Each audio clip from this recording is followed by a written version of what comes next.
Hello everyone, so it's Tuesday, chapter 55, Spittleworth offends the king. After the disaster of the runaway mail coach, Lord Spittleworth took steps to make sure that such a thing would never happen again. A new proclamation was issued, without the king's knowledge, which allowed the chief adviser to open letters to check for signs of treason. The proclamation notices helpfully listed all the things that were now considered treason in Cornucopia. It was still treason to say the Ickabog wasn't real, and that Fred wasn't a good king. It was treason to criticise Lord Spittleworth and Lord Verploon, treason to say that Ickabog tax was too high, and for the first time, treason to say that Cornucopia wasn't as happy and as well fed as it has always been. Now that everybody was too frightened to tell the truth in their letters, mail, and even travel to the capital dwindled to almost nothing, which was exactly what Spittleworth had wanted, and he started on phase 2 of his plan.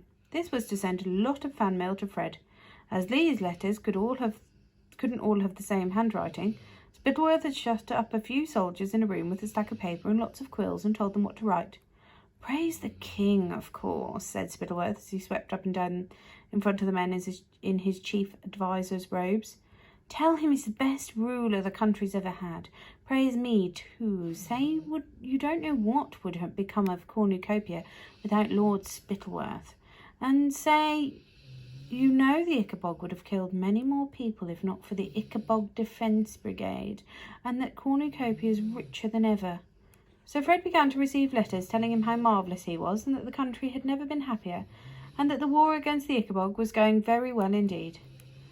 "Well, it appears everything's going splendidly," beamed King Fred, waving one of these letters over lunch with the two lords. He'd been much more cheerful since the forgeries had started to arrive. The bitter winter had frozen the ground so that it was dangerous to go hunting, but Fred, who was wearing a gorgeous new costume of burnt orange silk with topaz buttons, felt particularly handsome today, which added to his cheerfulness. It was quite delightful watching the snow tumble down outside the window when he had a blazing fire and his table was piled high, as usual, with expensive foodstuffs. "I had no idea so many Ickabogs had been killed, Spittleworth. In fact, come to think of it, I didn't know there was more than one Ickabog." Yes, sire," said Spittleworth with a furious glance at Flapoon, who was stuffing himself with a particularly delicious cream cheese. Spittleworth had so much to do, he'd given Flapoon the job of checking all the forged letters before they were sent to the king. "We didn't wish to alarm you, but we realised that some time ago that the monster had, he coughed delicately, reproduced." "I see," said Fred. "Well, it's jolly good news you're finishing them off at such a rate. We should have one stuffed, and hold exhibition for the people." Yes, sire, what an excellent idea," said Spittleworth through gritted teeth. "One thing I don't understand, though," said Fred, frowning over the letter again. "Didn't Professor Freudisham say that every time an Ickabog dies, 2 grow in its place? By killing them like this, aren't you in fact doubling their numbers?"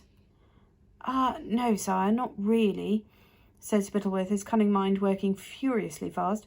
"We've actually found a new way to stop that happening. By banging them over the head first," suggested Flapoon. "Banging them over the head first," repeated Spittleworth, nodding. "That's it. If you can get near enough to knock them out before killing them, sire, then the doubling process seems to stop." "But why didn't you tell me of this amazing discovery, Spittleworth?" cried Fred. "This changes everything. We might soon have wiped Ickabogs from Cornucopia forever." "Yes, sire, it is good news, isn't it?" said Spittleworth, wishing he could smack the smile off Flapoon's face. "However, there are still quite a few Ickabogs left." "All the same, the end seems to be in sight at last," said Fred joyfully, setting the letter aside and picking up his knife and fork again. "How very sad that poor Major Roach was killed by an Ickabog just before we began to turn the tables on the monsters." "Very sad, sire, yes," agreed Spittleworth, who of course had explained away Major Roach's sudden disappearance by telling the king he'd laid down his life in the marshlands trying to prevent the Ickabogs coming south. "Well, this all makes sense of something I've been wondering about," said Fred. "The servants are constantly singing the national anthem.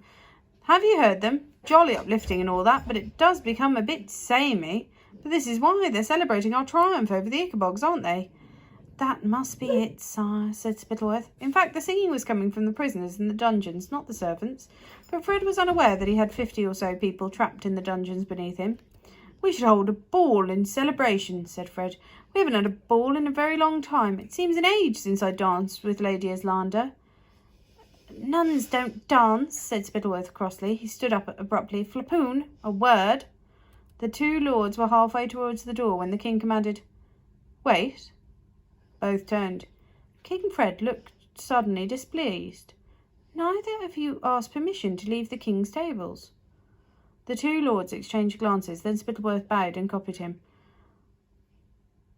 Bowed and Flapoon copied him. I crave your majesty's pardon, said Spittleworth. It's simply that if we were to act on your excellent suggestion of having a dead Ickabog stuffed, sire, we must act quickly. It might rot otherwise. All the same, said Fred, fingering the gold medal he wore around his neck, which was embossed with the picture of the king fighting the dragonish monster. I remain the king, Spittleworth. Your king. Oh, and Bruno's very upset as well that the king's not been respected. Of course, sire, said Spittleworth, bowing again. I live only to serve you. Said Fred. We'll see that you remember it, and be quick about stuffing that Ickabog. I wish to display it to the people. Then we shall discuss the celebration ball. And now Meatloaf's joined in for no apparent reason. Boys, there's nothing there. Maybe they're getting a bit creeped out by the Ickabog. As soon as Spittleworth and Flapoon... Oh, chapter 56, the dungeon plot. Bruno! As soon as Spittleworth and Flapoon were out of earshot of the king, Spittleworth rounded on Flapoon. You were supposed to check all those letters before giving them to the king. Where am I supposed to find a dead Ickabog to stuff? Sew something? Suggested Flapoon with a shrug. Sew something? Sew something? Well, what else can you do? Said Flapoon, taking a large bite of the Duke's Delight he'd sneaked from the king's table. What can I do? Repeated Spittleworth, incensed. You think this is all my problem? You were the one who invented the Ickabog, said Flapoon thickly as he chewed. He was getting very bored of Spittleworth shouting at him and bossing him about. And you were the one who killed Beamish, snarled Spittleworth. Where would you be now if I hadn't blamed the monster? Without waiting for Flapoon's response, Spittleworth turned and headed down into the dungeons. At the very least, he could stop the prisoners singing the national anthem so loudly so that the king might think the war against the Ickabogs had taken a turn from the worse. Hello, Sticks. Quiet! Quiet! Bellowed Spittleworth as he entered the dungeons. Because the place was ringing with the noise, there was singing and laughter, and Cankerby the footman was running between the cells, fetching and carrying kitchen equipment for all the different prisoners. And the smell of maiden's dreams, fresh from Mrs. Beamish's ovens, filled the warm air. The prisoners all looked far better fed than the last time Spittleworth had been down here. He didn't like this, didn't like it at all. He especially didn't like to see Captain Goodfellow looking as fit and strong as ever he had. Spittleworth liked his enemies, weak and hopeless. Even Mr. Dovetail looked as though he'd trimmed his long white beard. You are keeping track, aren't you? He asked the panting Cankerby, of all these pots and knives and what not you're handing out? Of course, my lord, gasped the footman, not liking to admit that he was so confused by all the orders Mrs. Beamish was giving him that he had no idea which prisoner had what. Spoons, whisk ladles, saucepans and baking trays had to pass between the bars to keep up with the demand for Mrs. Beamish's pastries, and once or twice Cankerby had accidentally passed one of Mr. Dovetail's chisels to another prisoner. He thought he collected everything in the end of each night, but how on earth was he to be sure? And sometimes Cankerby worried that the warder of the dungeon, who was fond of wine, might not hear the prisoners whispering to each other if they took it into their heads to plot anything after the candles were snuffed out at night. However, Cankerby could tell that Spittleworth was in no mood to have problems brought to him, so the footman held his tongue. There will be no more singing, shouted Spittleworth, his voice echoing through the dungeon. The king has a headache. In fact, it was Spittleworth whose head was beginning to throb. He forgot the prisoners as soon as he turned his back on them and fell back to pondering how on earth he was going to make a convincing stuffed Ickabog. Perhaps Flapoon was onto something. Might they take the skeleton of a bull and kidnap a seamstress to stitch out a dragonish covering over the bones and pad it out with sawdust? Lies upon lies upon lies. Once you started lying, you had to continue, and then it was like being captain of a leaky ship, always plugging holes in the side to stop yourself sinking. Lost in thoughts of skeletons and sawdust, Spittleworth had no idea that he'd just turned his back on what promised to be his biggest problem yet, a dungeon full of plotting prisoners, each of whom had knives and chisels hidden beneath their blankets and behind loose bricks on their walls. Oh, how exciting. Right, you've got a quiz for today, so head over to Purple Mash and we'll see what happens tomorrow.